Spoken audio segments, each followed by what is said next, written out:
Ms. Acosta, ano po ba ang nararamdaman nyo? Of course, I'm concerned about you. Ano po yun?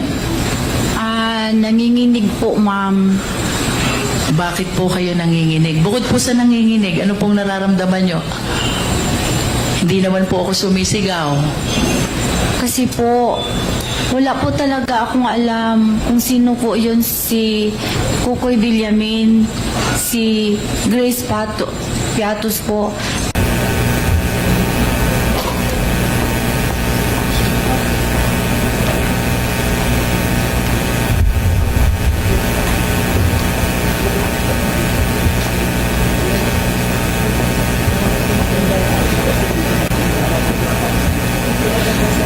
Tanong, Ms. Acosta, what gave you the confidence? Ano ang nagbigay sa inyo ng lakas ng loob na ibigay ang buong 125 million kay Colonel Lachica, considering that he is not the accountable officer, because it is you who is the accountable officer?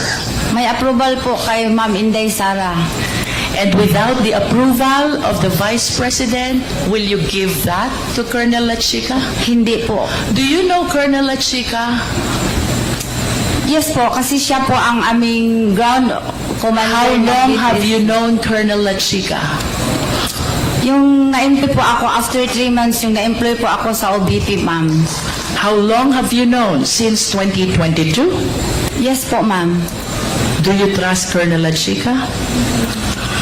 I trust Lachica. I trust Sir Lachica kasi ginatrust po siya ng aking head of office na si In Ma'am other Inday Sara. words, the only reason why you're giving your trust to Colonel Lachica is because of the instruction of the Vice President. Yes, Tama po ma'am. ba? Yes, ma'am. Without the instruction of the Vice President, you will never give the entire amount of 125 million to Colonel Lachica. Yes, ma'am. And do you realize also, Ms. Acosta, that as disbursing officer, there is a rule under PD 1445. Bawal i-transfer ang disbursement sa ibang tao. Pero ang boss ko po kasi ay si Ma'am Please Inday. answer the question, ma'am. Yes, Under PD 1445, unauthorized transfer of disbursement is prohibited. Are you aware of that? Yes, ma'am.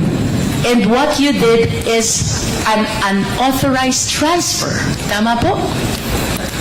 Yes po, ma'am, pero may... In other words, you are liable for the unauthorized transfer of that money which is due for your disbursement. Tama po?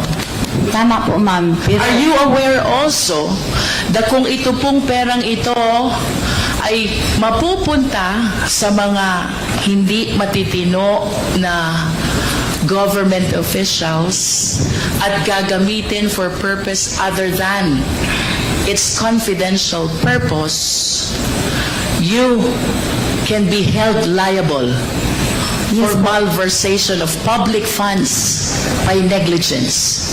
yes, alam ko po, ma'am. Pero nanaig po ang aking belief na may trust po ako kay Lachica dahil po authorized po siya ni Ma'am Sara Duterte.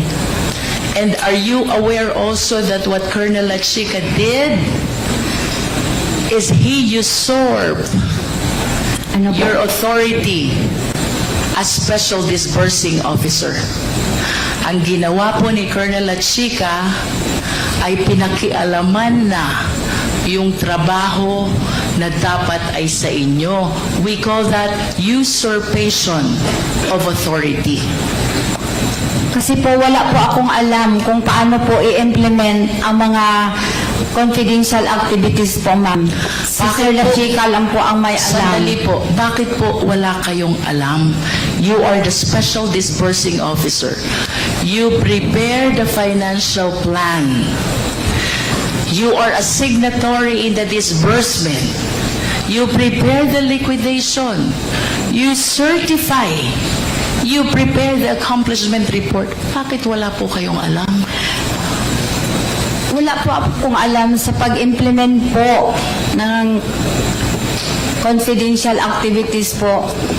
Dahil po, hindi ko po yan inline sa aking pinag-aralan, ma'am. But as the special disbursing officer, of course you realize you have the function of disbursing the fund. Yes po, pero may utos po sa akin na ibigay po kay Colonel La Chica. Kasi siya po ang expert, siya po ang may kaalaman kung paano po i-achieve ang mga confidential activities na safely and hindi po magulo. Would you know, Ms. Acosta, kung saan po dinala ni Colonel La Chica yung 125 million? Di ko po na po alam, ma'am, kasi sa kanya na po yung discretion kung Hindi po niya discretion yun, ma'am. kaya sa kanya na po yung Please trabaho. understand, kayo po ang special disbursing officer. You're supposed to be the person doing the payment of this amount to various payees. Hindi po ito discretion ni Colonel La Chica, ma'am. Do you understand? Yes, ma'am. Ano nga po ulit trabaho ni Colonel La Chica?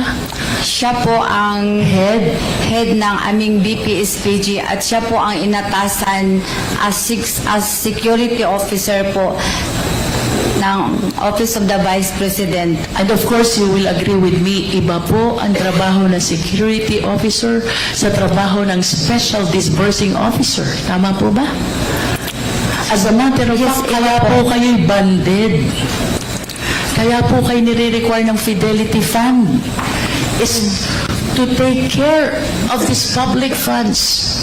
Si Colonel La Chica po ba? Covered po ba siya ng Fidelity Bond? Hindi po, ma'am. I don't think so because it's not part of his job to disburse public funds. Pero siya po ang may alam, ma'am, lalo na pag-implement sa mga confidential activities po, ma'am. Just like surveillance and monitoring po. Kung okay po ba dyan, itayo, example, yung satellite office. Even when he is aware of the implementation of the surveillance activities, you, as a special disbursing officer, should be the one actually paying all the recipients. Do you understand, Ms. Acosta? I understand po, ma'am. Then why did you give all the money to Colonel La Chica? Because po may utos po si Ma'am Inday Sara na sa kanya ko po i-release. Kasi siya po ang nakakaalam kung paano po i-implement ang mga programs and activities in line po sa confidential fund. Siya Okay. po ang surveillance and monitoring po. Sa kanya po yun, wala po akong alam. Ms. Acosta, I hope you realize that it is incumbent upon you as the special disbursing officer to know all the recipients of the entire 125 million. And it is totally wrong to say na wala kayong alam. Because in the first place, trabaho nyo po to disperse these funds to the various number of recipients. Let us proceed to liquidation report. Secretariat, kindly flash the liquidation report.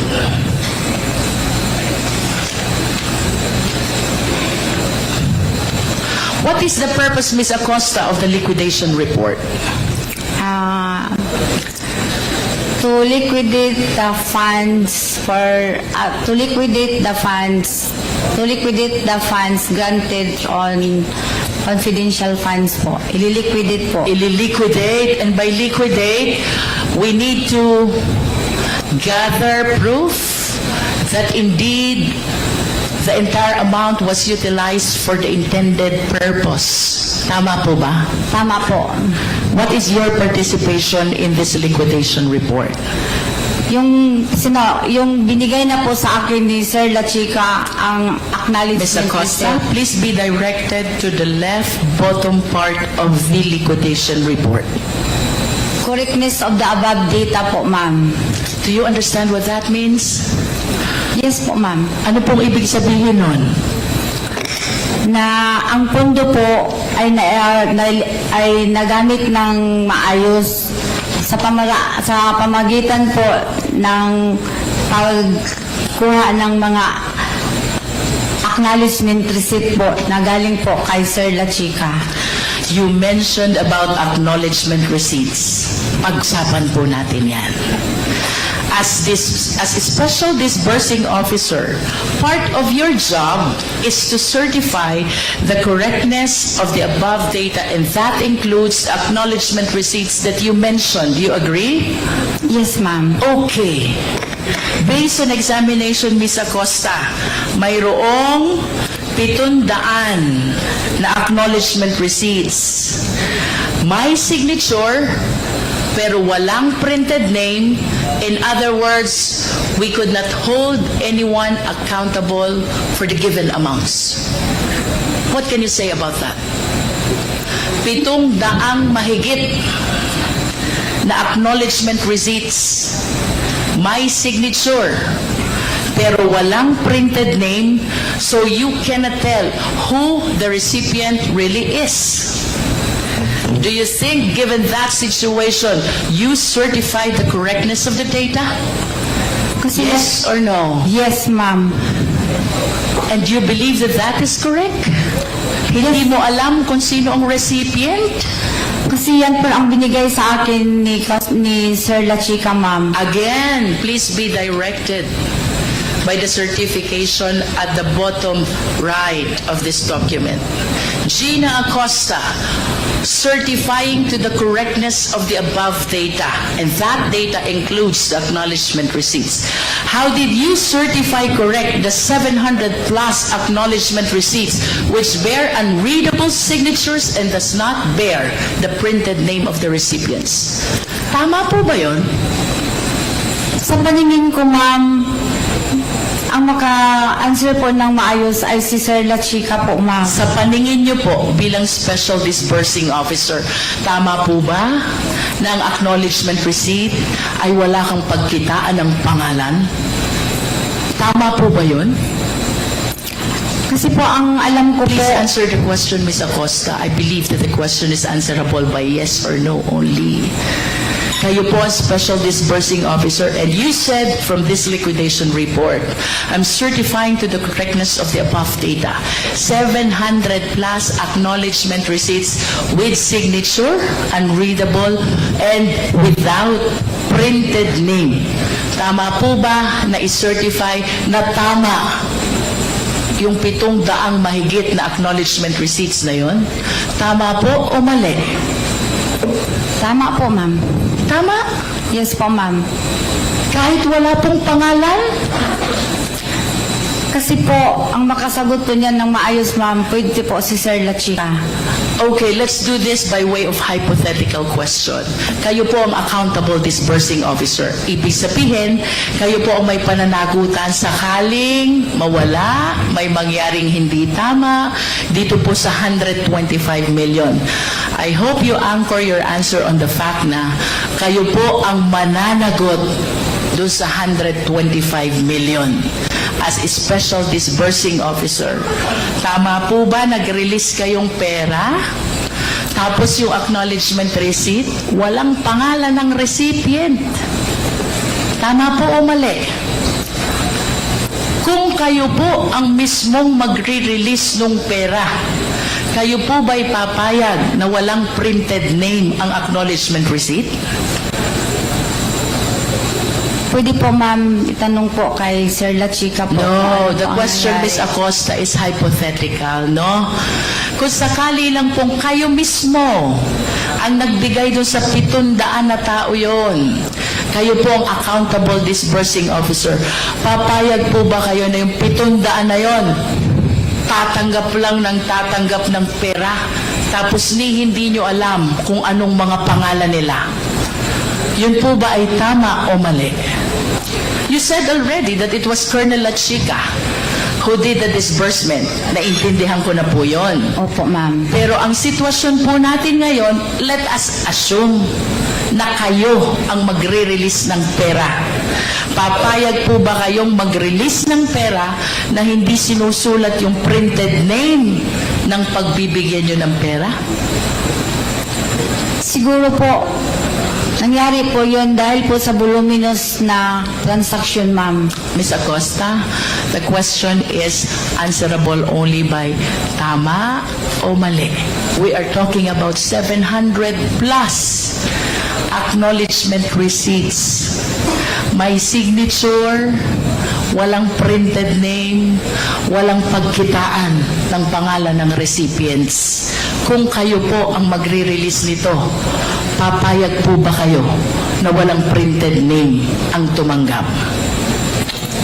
Hindi po, pero depende po sa sitwasyon, You have ma'am. given your answer already. Ms. Acosta, let's proceed to the next category of acknowledgement receipts. Mayroon naman pong 300 plus. May signature, may printed name, pero hindi naman mabasa yung printed name. In other words, wala din pong pagkitaan kung sino ang recipient. Again, on the assumption na kayo po ang magre-release ng perang ito sa recipient, papayag po ba kayong i-release itong perang ito na hindi nyo nakitang nakasulat ang pangalan ng recipient? Nag-trust po ako kay Sir La Chica, ma'am. Ms. Acosta, let us answer the question po. I understand lang, sabi niyo po si Colonel La Chica nag-release. Yes po. On the assumption only, kunyari lang po kayo ang magre-release. Andyan yung recipient. 300 mahigit po to. Papayag po ba kayo na hindi nyo mabasa ang mga tunay na pangalan ng pinagbibigyan nyo ng pera? Kung ako po ang nagbigay, hindi po ako papayag. Hindi kayo papayag. Now, let us go to the acknowledgement receipt with the recipient whose name is Mary Grace Piatos. Do we still have that slide, Secretariat? Can we please share it? I wish to believe na nakita nyo na po ito during the previous hearings. Again, hypothetical question ulit. Kung kayo po ba ang magre-release ng pera to a name, Mary Grace Piatos, kayo po ba ay papayag? Papayag po ako, ma'am. Meron naman pong Piatos na apelyido. Do you know Mary Grace Piatos? Do you know Mary Grace Piatos? Wala po ako. Hindi ko po siya kilala, ma'am. But you said na papayag kayo kasi may apelidong Piatos. Saan ho ba kayo nakakita na apelidong Piatos? Meron po sa amin sa Davao, ma'am. Meron po na apelidong Piatos. I will be interested to know, Ms. Acosta, kung sino po yung mga taga Davao na may apelidong Piatos. But do you honestly believe na meron pong Mary Grace Piatos? Yes, ma'am. Sa Davao po meron. Meron. Opo. Bakit po kaya hindi siya lumulutang?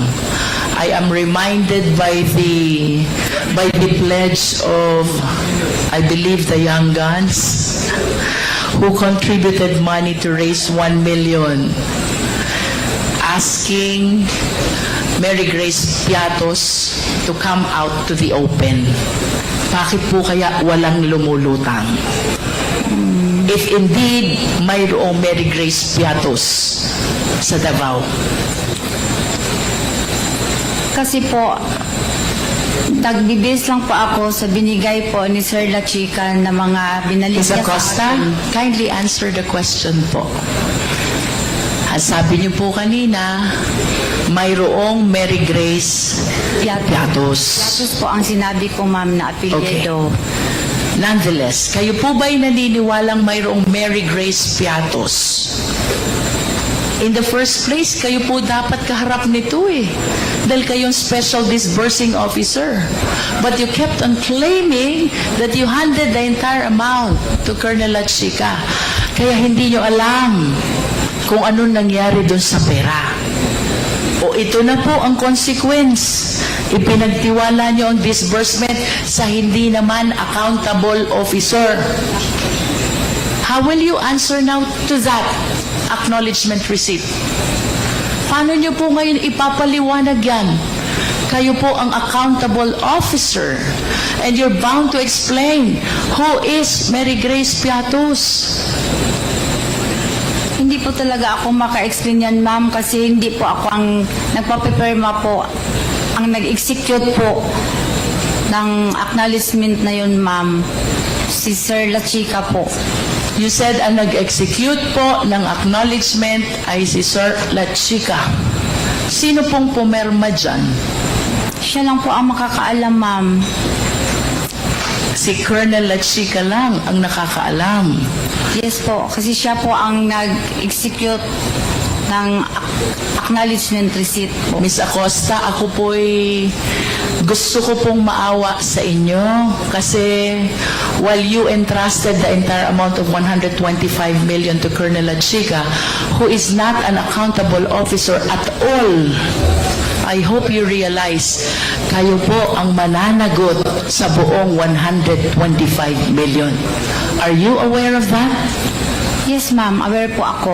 Balikan ko po si Mary Grace Piatos. Anchoring my question on your statement na may mga piatos sa Davao City. In spite of the pledge of 1 million by Young Guns, kung talaga pong may Mary Grace Piatos, I believe 2 weeks na ang nakaraan, but wala po kayang nagpapakilala na Mary Grace Piatos. Piatos lang po ang sinabi ko, ma'am. Hindi Ano po yun? Piatos lang po na apelyido ang sinabi Yes, ko. but you said that there are piatoses in Davao City. May mga piatos sa Davao. Kung hindi nyo man po talaga personally kilala that certain Mary Grace, bakit po kaya walang lumulutang kung talagang may Mary Grace Piatos, eh magkakaroon ho siya ng 1 milyon na walang kahirap-hirap.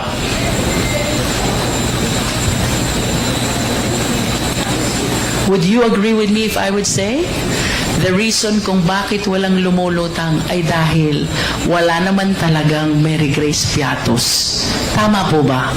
Hindi po ako maka-say ng yes or no, ma'am, kasi si Sir Lachica po ang nag-execute po, ang nagpapapirma po ng acknowledgement. Ms. Acosta, I'm not asking you about the personality of Mary Grace Piatos.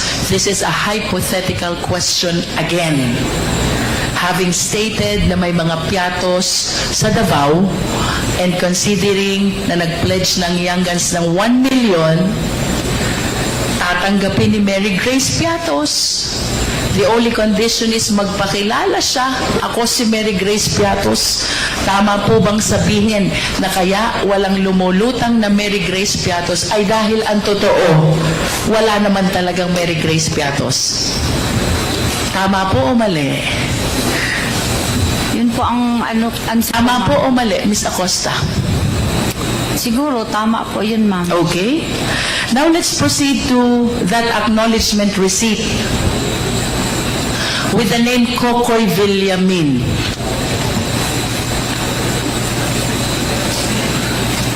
Sino po si Kokoy Villamin? Ganun pa rin, ma'am. Di ko po siya kilala. Secretariat, please flash again the AR.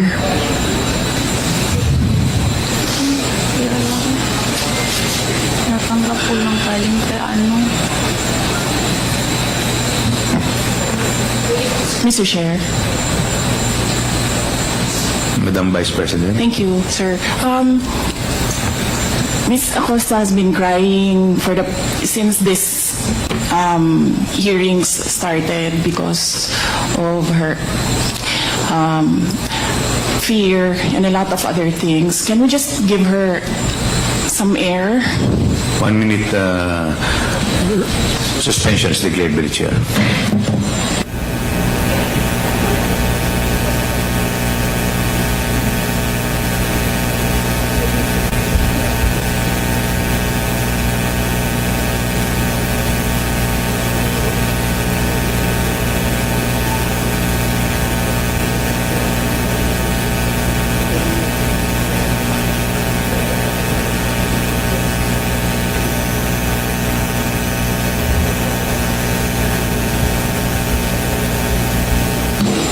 Kasi patawag ka nga ng ng medical.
Okay na po kayo, Ma'am Acosta?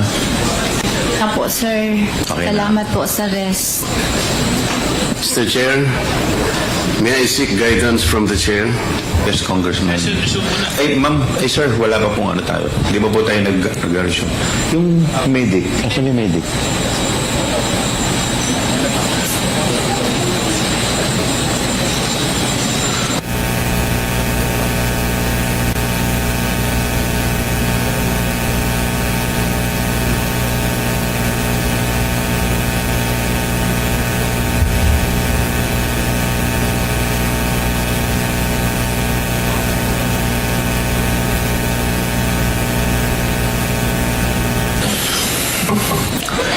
Hearing resumes. Congressman Margoleta, you're recognized. Thank you, Mr. Chair.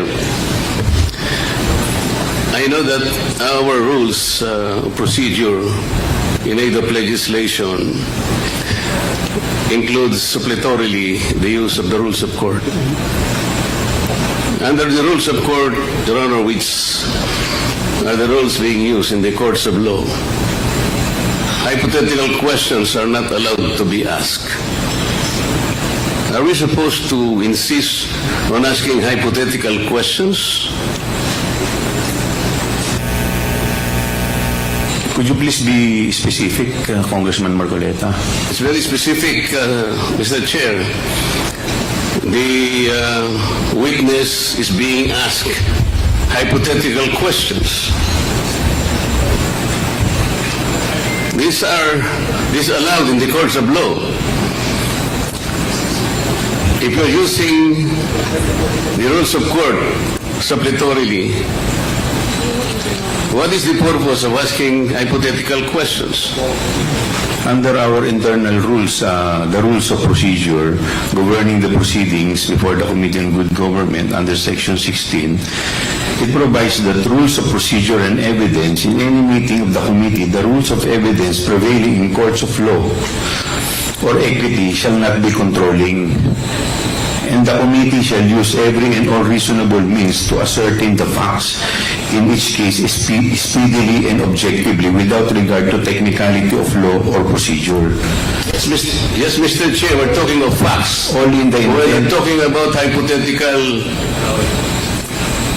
situations here. We're not supposed to be getting facts out of speculations. We cannot speculate on the questions that should be asked and answered. This will not benefit the committee, Mr. Chair. Thank you very much. Thank you. Noted, Congressman Margoleta.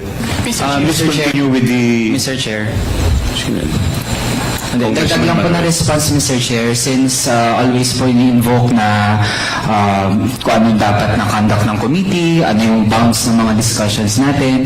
Mr. Chair, again, ang ginagawa po natin ay in need of legislation at hindi po tayo makakagawa ng mga batas, hindi natin maaral yung pwedeng maging mga batas kung hindi natin pag-uusapan yung mga posibleng scenarios kahit hindi pa nangyayari, Mr. Chair. We can't have good laws kung hindi natin pag-uusapan paano yan pwedeng ipatupad, paano yun pwedeng maabuso, which means yung nagiging line of questioning na ating colleagues are essential to the conduct of our proceedings sa komite. Ilang, Mr. Chair. Thank you. Mr. Chair, this is the problem of non-lawyers. They insist on something that should not be done.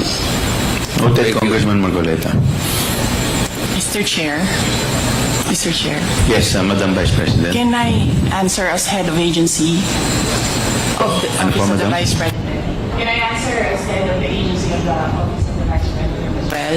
With respect to the... To the comment manifestation of Congressman Marcoleta, sir.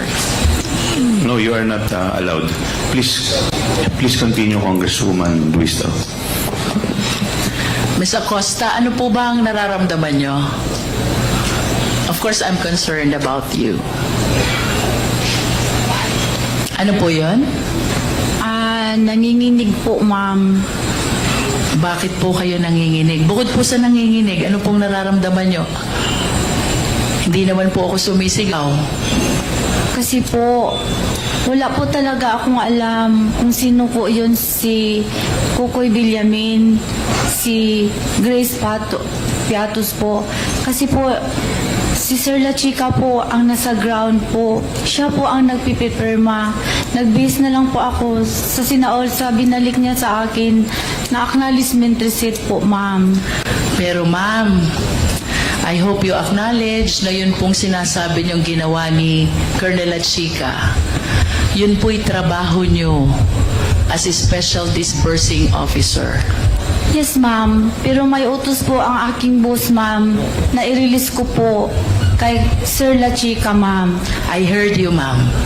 Yes, ma'am. We will just proceed with the question. Tell me pag hindi nyo na po kaya, I will stop. Ano po, you just answer from what you believe is true to yourself. Yes, ma'am. Punta po tayo kay Kokoy Villamin. Do you know this person? Wala po talaga akong alam, ma'am. Wala po kayong alam. Yes po, ma'am. Surname Villamin, may kilala po ba kay sa Davao na Villamin? Wala po akong alam, ma'am. Wala po akong kilala, ma'am. Okay. So you cannot answer with respect to the identity of this Kokoy Villamin. Mr. Chair, do we have the NBI here as well as the PSA? They are not yet here. Not yet. But I believe that We have submitted the acknowledgement receipt. In process daw po. okay. Ms. Acosta, do you confirm that the 125 million for the last quarter of 2022 was utilized from December 21 to December 31 as stated in the records? Yes, ma'am. Based po sa binigay sa akin ni Sir La Chica Okay. na accomplishment report at saka acknowledgement receipt po. Ms. Acosta, this is 125 million spent in, I believe 10 days nga po ito eh. Hindi 11 days. Kasi under the law, when we count, we exclude the first, we include the last. So if we count from December 21 to December 31, this will be equivalent to 10 days. Tanggalin po natin yung sinasabi ni Chairman Acop na holiday, 3 days, in other words, 7 araw na lang po. Can you please enlighten us? Paano po kaya naubos, naibayad, na-disburse ni Colonel La Chica yung buong amount ng 125 million in 7 days? Ma'am, hindi po ako makasagot niyan, ma'am. Kasi hindi po ako ang naggastos. In reality po, ma'am. Si Sir La Chica po ang may alam, ma'am. Ma'am, you were the special disbursing officer of Davao from 2019 to 2022. And then you became the disbursing officer of the OVP. So kagaya po ng sabi niyo kanina, you have mastered already the process of utilization of confidential fund. Isang tanong lang po, posible po ba ito na ang 125 million ay magastos sa nalolooban lamang ng 7 weekdays? Hindi ko po alam, ma'am. Kasi hindi po ako ang personal gastos Ms. po sa Acosta, pera, ma'am. the question is based on your experience as SDO. Sabi niyo po kanina, 3 years kayong naging SDO ng Confidential Fund in Davao City. You even said you have mastered already the process of utilization. Ayon po ba sa karanasan ninyong yun? Yun po bang 125 million? Kaya po bang gastusin yun sa loob ng 7 weekdays, araw na may pasok lamang? Base po sa inyong karanasan, kaya po o hindi? Hindi ko yan masagot, ma'am. Kasi hindi po ako ang nag-disburse na 125 million, ma'am. Si Sir La Chica po, ma'am. Ms. Acosta, our question is based on your experience. Hindi po ganun ang confidential fund sa Davao, ma'am. Hindi po ganun kalaki, ma'am. In other words, ayon po sa inyong karanasan bilang Confidential Fund ng Davao 2019 to 2022, hindi kaya gastusin ang 125 million in 7 days. Tama po ba? Hindi po ako makasabing tama, ma'am, kasi hindi po ganyan ang confidential fund sa Davao, ma'am. Ma'am, the question is based on your experience. Kung ito po ba'y dadalhin natin doon sa sitwasyon nyo bilang SDO ng Davao, kaya po kaya yun? Hindi po. Gagastusin? Hindi ko masagot, ma'am. Okay.